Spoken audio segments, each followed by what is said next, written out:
Hello student, this is Satprakash and in subject physics class 9th today I will teach you graphical presentation of motion and its different cases. In previous lecture I have explained that uh, it's it's two cases like it's two cases like when the body is at rest. जब body कोई rest में होती तो उस case में उसका जो graph होगा वो कैसा होगा।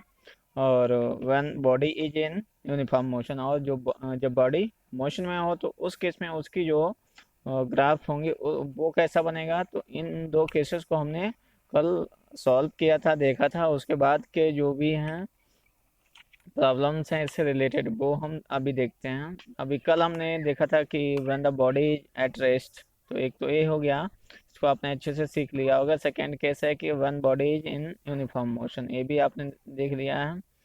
और इसमें जो ग्राफ आया था वो यूनिफॉर्म मोशन जब होता है तो उसमें बॉडी जो है वो एकदम स्ट्रेट लाइन में मूव करेगी। ओके। और इसके बाद जो है अब जो है third case, this is the case I will teach you today. Okay, when the body is in the non uniform motion और एक्सीलरेटेड मोशन। देखिए, नॉन यूनिफॉर्म मोशन क्या कब हो सकता है, जब बॉडी की स्पीड या तो और टाइम के साथ इंक्रीज हो रही हो या फिर टाइम के साथ उसकी जो है speed in a particular direction और वेलोसिटी डिक्रीज हो रही, तो उस केस में जो मोशन होगा वो नॉन यूनिफॉर्म होगा। तो इस तरीके के जो मोशन आते हैं वो फॉर एग्जांपल जैसे रेन ड्रॉप्स, बारिश की बूंदें जब इसका आसमान से ग्राउंड की तरफ आती हैं तो उनकी जो स्पीड होती है तो शुरुआत में कम होगी, उसके बाद जो है जैसे जैसे ग्राउंड की तरफ आएगी तो उसकी स्पीड जो वेलोसिटी है वो इंक्रीज होती चली जाती है। तो ऐसे मोशन का जो ग्राफ अगर हम प्लॉट करते हैं, अगर ग्राफ प्लॉट करेंगे तो उसका ग्राफ कैसा आएगा। तो इसमें जो ग्राफ प्लॉट करेंगे वो इधर एक्स एक्सिस पे टाइम लेंगे और वाई एक्सिस पे जो है डिस्टेंस हो जाएगी। तो उस केस में जो होगा ग्राफ जो होगा, अगर देखिए इस टेबल को देख लेते हैं कि जैसे कि ये कोई ऑब्जेक्ट है जिसका free free falling body under gravity. तो इसका जो है टाइम 0 सेकंड पे 0 डिस्टेंस कवर किया और 1 सेकंड में 5 मीटर, नेक्स्ट 2 सेकंड में 20 मीटर, 3 सेकंड में 45 metre and 4 second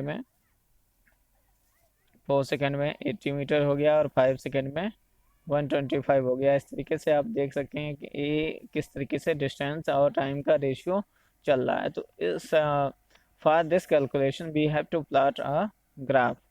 So firstly, let us see this picture. Here, at time 0, the velocity is u.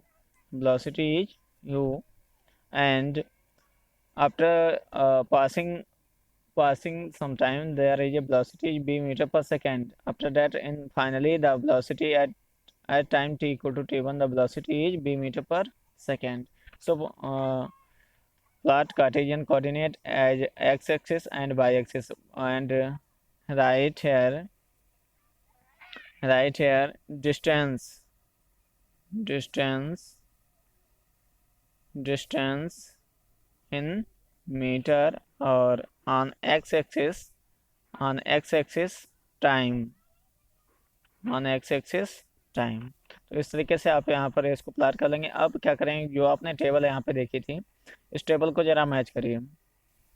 इस टेबल में क्या गिवन है, एट जीरो वैल्यू जीरो, ये तो जीरो आ जाएगा, और 1 सेकेंड में 5 मीटर, तो 5 मीटर नियर अबाउट यहाँ इसके हाफ से भी कम पे आएगा। तो इस तरीके से ये पॉइंट हमें यहाँ मिल जाएगा। और दूसरा सेकेंड, एट 2 सेकेंड क्या होगा, 20 मीटर, तो इस तरीके से यहाँ मिलेगा। एट 3 सेकेंड 45 हो गया, ये नियर अबाउट इसके आसपास मिलेगा।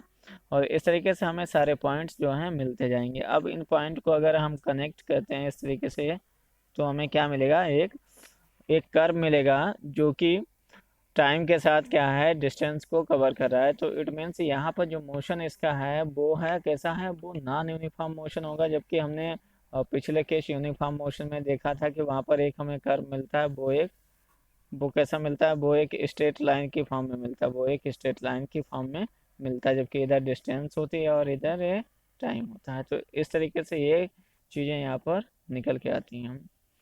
तो आई होप आपको ये क्लियर हुआ होगा। और तो यहाँ पर क्या होगा, जो वेलोसिटी है, अगर सपोज कर लो यहाँ पर इनिशियल टाइम में जो ऑब्जेक्ट था, इनिशियल टाइम में जो ऑब्जेक्ट रहा होगा उसकी जो वेलोसिटी होगी शुरुआत में तो जीरो है, यहाँ जीरो थी। उसके बाद अब ये टाइम तो इधर इंक्रीज होता चला जा रहा है, तो ये टाइम के साथ क्या है, ऐसे ऐसे ये कंटिन्यू कंटिन्यू ये ऊपर की तरफ इंक्रीज हो रहा है कर। तो इस केस में जो ऑब्जेक्ट होगा उसकी जो, या जो बारिश की बूंद है उसकी वेलोसिटी जो है कंटिन्यू इंक्रीज कर रही है। जैसे जैसे टाइम एलैप्स होगा उस केस में जो बॉडी की स्पीड होगी वो नॉन यूनिफॉर्म होती चली जाएगी। तो आई होप आपको ये क्लियर हुआ होगा। और एक और केस बचा है जिसको हम देख लेते हैं। When the motion of the body is retarded, sometimes क्या होता है कि जब velocity decreases with time then it is known as retardation, and whenever the velocity of the object increases then it is known as acceleration.